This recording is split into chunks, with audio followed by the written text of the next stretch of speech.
안녕하세요. 반갑습니다. 이재진의 상한가 랠리입니다. 오늘 제가 준비한 주제는 대한전선, 급락시장, 지금 바로 매도해야 되나 고민 중이신 분들이 굉장히 많을 거라고 생각이 됩니다. 근데 저는 생각이 좀 다릅니다. 최근 다양하게 시장에서 나오고 있는 뉴스들이 역시나 원전 관련 이슈는 지속적으로 관심을 가져야 된다. 원전 관련 종목들은 올라갈 가능성이 높다라는 신호들이 계속 나오고 있기 때문인데요. 여러분들께서 오늘 제 영상을 한번 시청하시면서 이 종목을 매도해야 될지 아니면 오히려 우리가 매집을 통해서 수익을 극대화해야 될지 이에 따른 흐름들을 자세하게 한번 짚어드려 보도록 할 테니까 영상 끝까지 시청하시면서 여러분들의 최선의 소중한 자산들 불려나가시고 지켜나가시는데 조금이라도 도움이 되셨으면 좋겠습니다. 그러면 최근 이 대한조선에 대한 이야기를 아시기 위해서는 반드시 최근 헝다에 대한 이슈를 아셔야 됩니다. 왜 뜬금없이 헝다냐라고 말씀하시겠지만 다 연관이 있습니다. 최근에 헝다에 대한 악재의 이슈를 보여드릴게요. 뭐냐면 위기 커진 헝다, 중국 헝다에 대한 기업에 대한 이야기입니다. 이 기업은 부동산 관련 기업이고요. 보시면 중국 최대 민영 부동산 개발 회사다라는 거 보이시죠? 중국 내에서는 2위를 현재 기록하고 있습니다. 규모로. 근데 이 기업이 최근 무너지는 중국 경제 흐름에 따라서 이자 지급을 못할 정도로 최악의 상황에 빠졌다라고 확인을 하시면 될 것 같은데요. 그렇게 되면서 증시는 흔들리고 하락을 나오는 모습들이 현재 여러분들께서 직접 확인하실 수 있는 겁니다. 보이시죠? 오늘 코스닥 지수도 떨어졌고요. 코스피 지수도 급락을 하는 모습입니다. 어, 근데 여러분들께서 이런 헝다 이슈가 여러분들 그냥 단기적으로 나왔다 끝나는 이슈 아닌가요? 지금 헝다 1.8조 원 자금 확보돼서 자회사 보유 은행 지분 매각을 통해서 현금을 확보했고 이로 인해서 이자만 내면 끝이 아닌가요? 라는 생각을 하실 분들도 있을 것 같아요. 하지만 저는 이 헝다 이슈가 단기적인 이슈가 아니라 장기적인 이슈다라는 판단을 여러분께 해드렸었습니다. 실제 9월 27일 날 어플리케이션에 올려드린 내용이고요. 이 내용들을 보시면 이 내용의 핵심은 뭐냐면 중국 정부가 달러 이자를 내지 못한 헝다를 구해주진 않을 것이다라는 이야기를 말씀해 드리면서 이 글로벌적 타격을 줄 이슈다. 지금 이 중국 규제가 들어가고 있는 상황에서 기업의 파산에 대한 가능성이 증대했고 중국 기업의 방관, 지켜주지 않는 모습들을 보여주게 되면서 결국에는 외국계 자금이 중국 시장을 빠져나갈 명분이 생겼다라는 말씀을 드렸죠. 그죠? 지금 안 그래도 중국 경제가 위기에 빠져 있는 상황에서 워낙에 이 중국에 대한 기업에 투자하는 투자자들은 무슨 생각으로 투자하냐면 만약에 부채 지수가 높더라도 중국 정부가 도와주겠지. 왜? 거의 대부분의 중국의 대기업들은 바로 중국 정부의 영향을 많이 받고 있고 거의 국영기업에 가깝기 때문이죠. 그래서 국영기업에 가까운 기업들을 버리지 않을 가능성이 높다라는 판단하에 투자를 굉장히 많이 했는데 현재 최근에 헝다 사건을 보면서 생각이 많이 바뀐 거죠. 중국 정부가 정말 버릴 수도 있겠구나. 그렇게 되면서 외국계 자금들이 이 중국 시장을 빠져나오는 흐름들이 지속되고 있다. 자, 그렇기 때문에 이에 따른 흐름들은 단순하게 헝다 기업에 대한 악재로 끝나는 것이 아닌 중국 경제에 대한 신뢰도, 투자자들이 중국의 기업들에 대한 신뢰도를 깎아버리는 사건이 되어버렸고 이에 이어서 다음 무너지는 기업들이 하나둘씩 등장할 때마다 엄청난 외국계 자금들이 중국을 빠져나가는 흐름들이 만들어졌다라고 보시면 될 것 같습니다. 이에 따라서 이 헝다에 대한 이슈가 굉장히 크게 작용할 것이라는 설명을 드렸고 지금 각국 국가에서는 괜찮다, 괜찮다, 괜찮다 하지만 이 국가들의 이 채권들 아니면 투자 자금들은 글로벌적으로 역시나 다들 엮여 있기 때문에 다들 쉬쉬하고 있을 뿐이지 이 이슈가 굉장히 크게 타격을 줄 만한 걸 알고 있어서 돈을 뺄 만한 사람들이 이미 탈출줄인 거나 이미 뺐다라는 설명을 여러분들께 드렸습니다. 그래서 중국 증시의 헝다 이슈가 굉장히 크게 작용할 거다. 시장이 하락할 거라는 말씀드렸고 이렇게 시장이 하락을 때려버리게 된 것입니다. 앞서 말씀해드린 내용 다시 한번 정리하면 중국 경제 위기, 국가가 해결해 주지 않는다. 그럼으로 인해서 외국계 투자 자금들이 이탈이 가속되고 있다. 그로 인해서 그에 따른 영향으로 이 보통 투자자들 미국의 펀드사들이 보통 그 펀드 상품을 만들 때 어떻게 만드냐면 중국에 대한 투자 상품도 만들지만 아시아 증시에 대한 투자 상품을 만든 것이 보통입니다. 이 규모가 가장 크고요.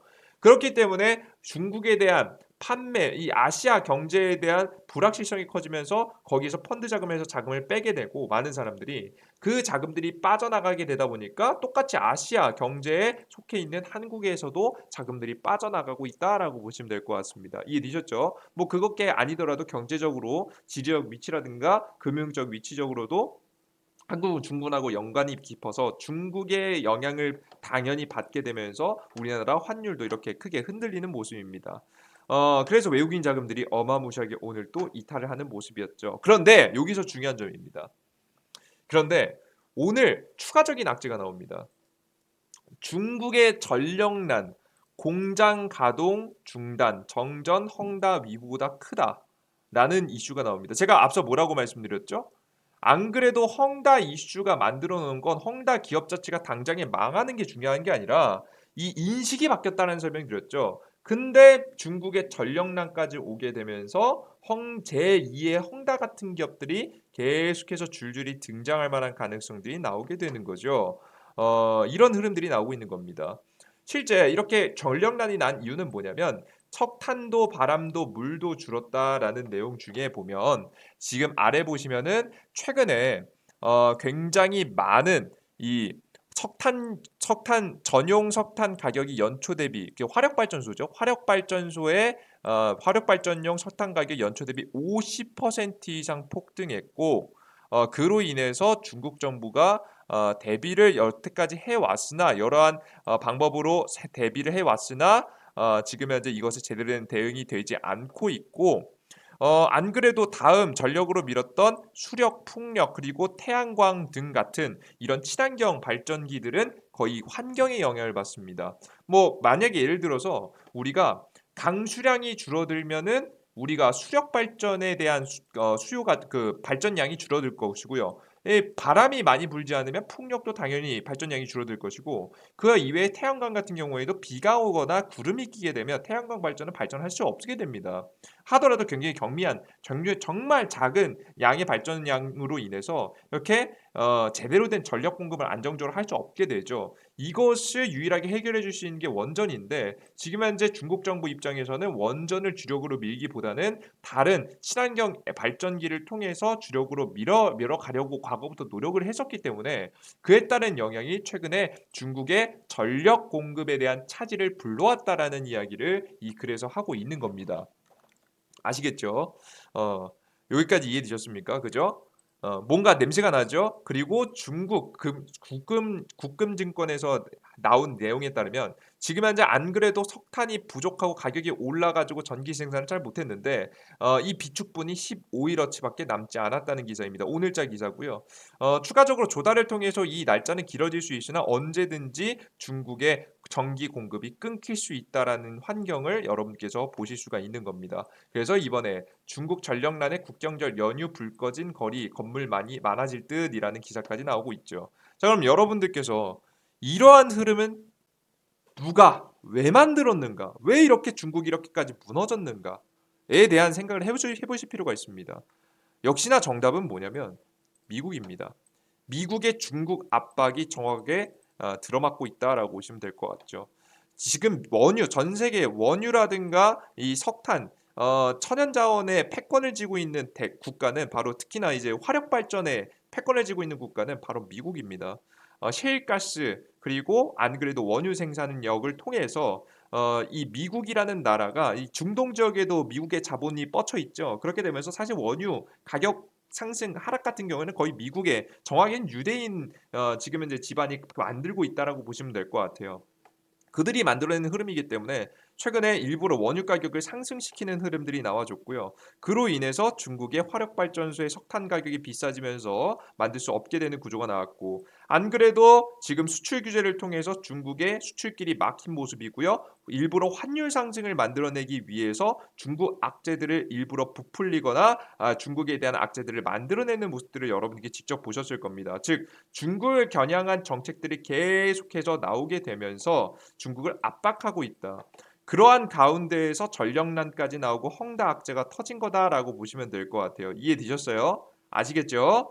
만약에 경제가 좋아지고 있는 상황에서 헝다 악재가 터졌다면 이 헝다 기업이 무너지는 순간부터 다른 건설사들이 다 매입을 할 수 있겠지만 안 그래도 경제가 안 좋아지는 타이밍에서 파산에 대한 이야기, 디폴트에 대한 이야기가 나오니까 악재가 커지는 거예요. 이해되셨죠? 그러면 왜 이런 흐름을 미국이 만들어내느냐? 그로 인해서 얻을 수 있는 것이 무엇이냐? 첫 번째, 안정적인 전기 공급의 원전에 대한 중요성. 이 안전적인 전기 공급을 태양광, 풍력, 이 수력으로는 하기 어렵다. 왜냐하면 자연 환경에 영향을 받기 때문에 자연 환경이 항상 일정한 게 아니지 않겠습니까?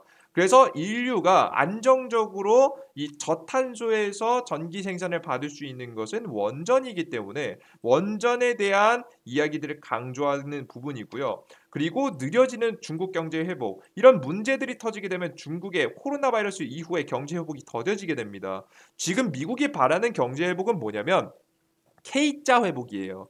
K자 회복이라는 걸 뭘 뜻하냐면 미국 경제는 회복을 하지만 중국 경제는 회복하지 못하고 도태되는 구조. 그러니까 미국이라는 국가 위주로 성장 회복을 하고 다른 국가들은 이렇게 특히나 중국 같은 경우에는 회복을 못하는 구조를 만드는 게 지금 미국의 정책적인 방향성입니다. 그러다 보니까 미국이 원하는 두 가지 원자력 발전에 대한 강조도 하면서 바로 중국 경제 회복을 막을 수 있을 만한 전략들이 계속해서 나오고 있고요. 이로 인한 영향이 현재 중국에 드러나고 있다라고 보시면 될 것 같습니다. 그런데 특히나 이러한 정책들에서 강조되는 것이 뭐냐면 이 새우등 터지는 국가들이 존재한다는 그 부분인데요. 특히나 미국이 중국을 대놓고 규제한다고 해서 뭐 다른 국가들도 사실 이 규제에 동참하기에는 명분이 필요합니다. 그런 명분을 만들어주는 흐름들이 가장 중요하게 드러나는 것이 바로 원자력 발전인데 설명을 자세히 드릴게요.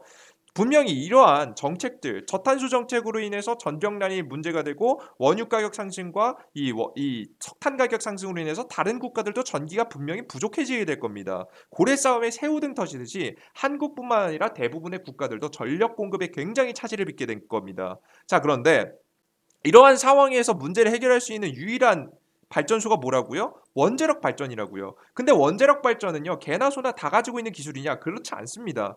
그나마 선진국들의 시장에서, 그나마 선진국들 대상으로 해서 거의 원전에 대한 기술력을 가지고 있는 국가들이 있을 뿐, 이제 막 성장을 하고 있는 개발도상국에서는 원자력 발전소를 짓고 만들고 이것 수출하거나 이것을 늘리고 싶다고 해서 늘릴 수 있는 국가들은 많이 없다라는 거죠.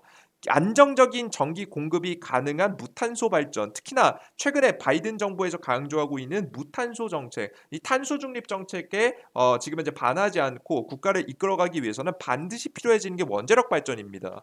자, 그런 현재 상황에서 다른 새우 같은 국가들, 한국도 포함이죠. 새우 같은 국가들은 원자력 발전소를 원할 수밖에 없게 되고요. 그로 인해서 이 미국은 이 카드를 친미 자신들의 국가와 미국과 미국의 정책에 동조하는 국가들을 포섭하기 위한 카드로 사용하고 있는 겁니다. 그 중간다리 역할을 누가 하고 있다? 한국이 하고 있는 거죠. 미국과 한국과 손잡고 원전 종주국 위상을 회복을 노린다라는 내용을 보이실 겁니다. 최근에 한국과 미국 외국 원자력 발전 시장에 공동 진출하기로 합의했다. 문재인 대통령과 조 바이든 대통령은 21일 공동 성명에서 원전 사업 공동 참여를 포함해 외국 원전 시장에 협력을 강화하고 최고 수준의 원자력 산전 안보 비확산 기준을 유지키로 합의했다라는 내용을 여러분에게 보이실 겁니다. 그래서 다양한 국가들을 포섭해서 결국에는 중국을 전방위적으로 압박하기 위한 카드로 사용되고 있다라고 보시면 될 것 같죠. 이것이 이 원전이 중요한 이유고요. 우리나라 한국도 마찬가지입니다. 사용 후 핵 연료 재활용, 그러니까 핵 폐기물들을 재활용할 수 있는 기술이 현재 미국으로부터 계속해서 내용이 나와주고 있고 한국과 미국과 공동 연구를 통해서 한국에도 들어올 가능성이 매우 높은 상황입니다. 그것을 준비하는 과기부의 모습이죠. 핵 사용 후 연료 처리 기술 연구 개발 적정성 재검토를 통해서 도입하는 준비를 하고 있고 정부는 중단했던 파이 프로세싱 재개 추진을 통해서 8천억 투자한다. 핵 폐기물 처리 신기술을 현재 들여오려는 현재 흐름들이 나와주고 있는 겁니다. 핵심의 기물을 그냥 단숨에 처리하는 게 아니고요. 다시 한번 재사용해서 원자력 발전을 만들 수 있게 하는 겁니다. 이게 SFR 기술이라고 보통 하죠. 소듐을 통해서 재발전을 할 수 있게 만드는 부분이겠죠. 그래서 이러한 흐름들이 나오게 되다 보니까 이 단점이 있어도 원자력 발전은 계속된다라고 보실 수 있는 겁니다. 그래서 전국의 모든 원전 철근 구조 드러난 채 재가동됐다. 방사능 유출됐다. 계속 빠져나오고 있었다라는 이슈가 악재가 나오고 있음에도 불구하고 이 미국 주도하에 정책적으로 한국을 필두로 해서 다양한 국가들, 새우 같은 국가들로 퍼져나가고 있는 카드로 사용되고 있기 때문에 지금 현재 중요하게 포인트로 맞춰지고 있다. 정책적으로 원전에 대한 가능성들은 계속 등장하고 있고 이러한 흐름들이 나오고 있다라고 보시면 될 것 같아요. 이러한 흐름들이 나오고 있는 테마성 종목이다 보니까 이 급락하는 주식시장 이 급락하고 있는 주식시장 속에서도 오히려 한전산업은 올라주면서 마감을 했고요. BHI도 지금 현재 상승하면서 마무리. 일진파워도 그나마 어제는 반등하고 오늘은 상승폭을 좀 내주면서 마이너스가 나오긴 했지만 큰 폭으로 하락하지 않고 우진 같은 경우에도 오르면서 마감. 두산중업도 살짝 조정받으면서 마감. 대한전선도 살짝 조정받는 흐름으로 마무리되는 모습이 나와주고 있다라는 모습입니다. 그러니까 다른 기업들은 굉장히 크게 폭락하고 있음에도 불구하고 비교적 약한 조정이 나와주게 됐다라는 부분입니다.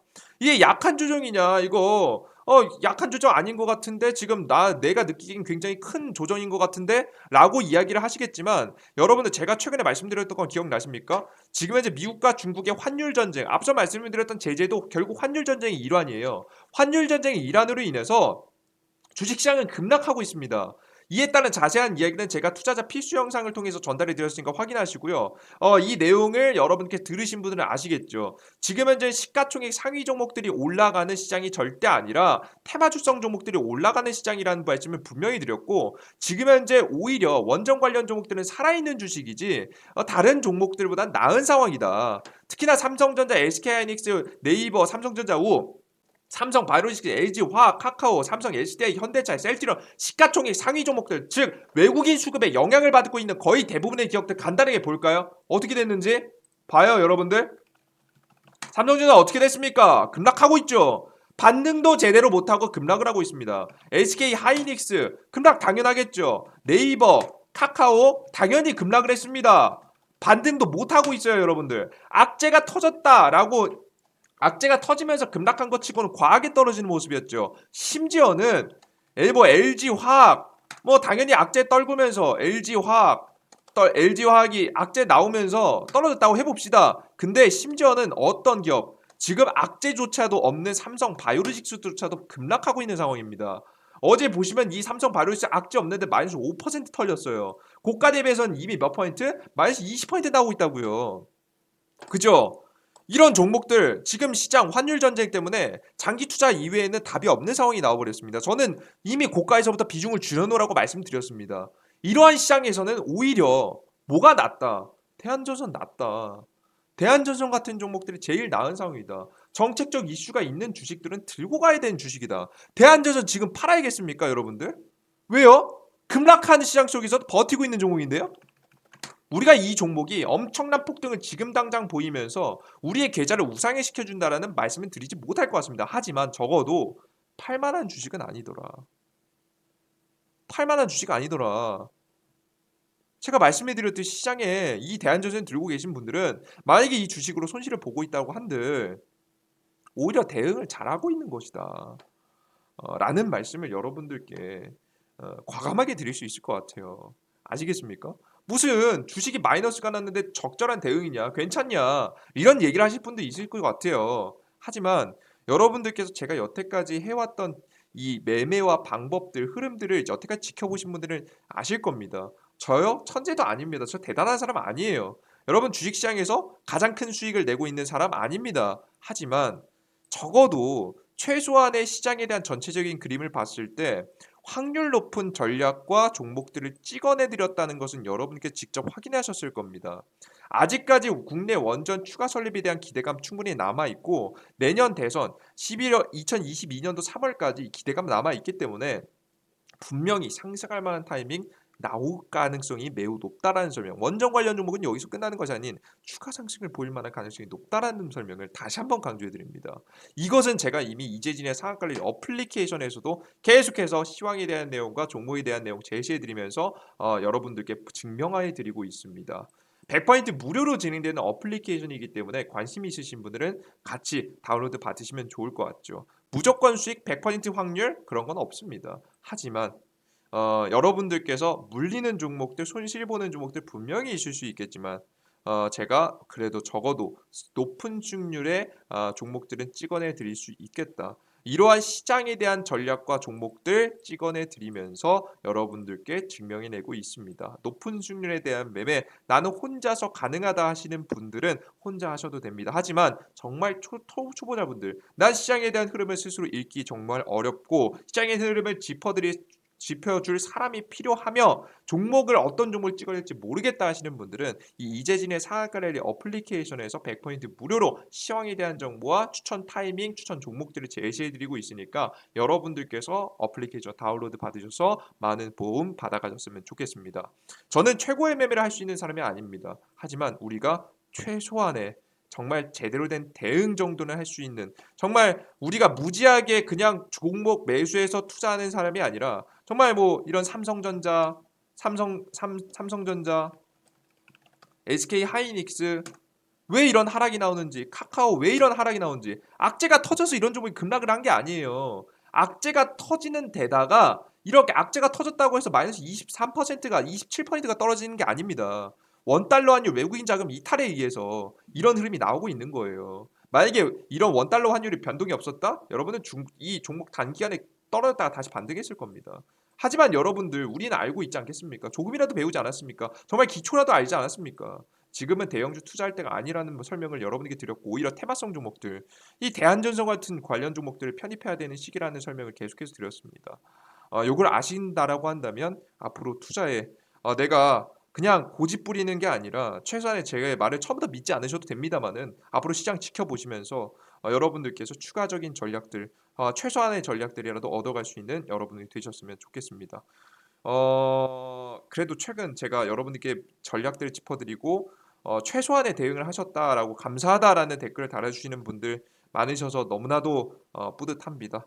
더욱더 많은 정보와 저도 항상 다 맞진 않습니다. 저도 틀릴 때가 있습니다만은 더욱더 양질의 정보에 대한 내용들을 전달해 드리기 위해서 저 또한 많이 노력해 보도록 할 테니까요. 잘 따라와 주시면서 영상과 이 어플을 통해서 정보들 많이 얻어가셨으면 좋겠습니다. 어플리케이션 다운로드 받으실 분들은 바로 영상 바로 하단에 더보기란에 보시면 안드로이드, 아이폰 각자 다운로드 받으실 수 있는 링크가 있습니다. 100% 무료로 진행되는 어플리케이션이니까 들어오셔서 많은 정보들 얻어가셨으면 좋겠습니다. 저는 영상 여기까지 진행해 보도록 하겠고요. 저는 다음 영상에 조금 더 유익한 내용과 함께 찾아뵙도록 하겠습니다. 여러분들 힘든 시장입니다. 요즘 마이너스 20%, 30%, 40% 종목 한 종목씩 없는 사람이 있겠습니까? 다 손실 중인 시장입니다. 이렇게 힘든 시장에서 오히려 여러분들께서 서로 다투고 화내고 그러시기보다는 서로 제대로 된 전략 익혀 가시면서 서로 다독이면서 함께 성장할 수 있는 여러분들이 되셨으면 좋겠습니다. 여러분들 모두 감사하고요. 저는 다음 영상에 뵙겠습니다. 감사합니다. 땡큐.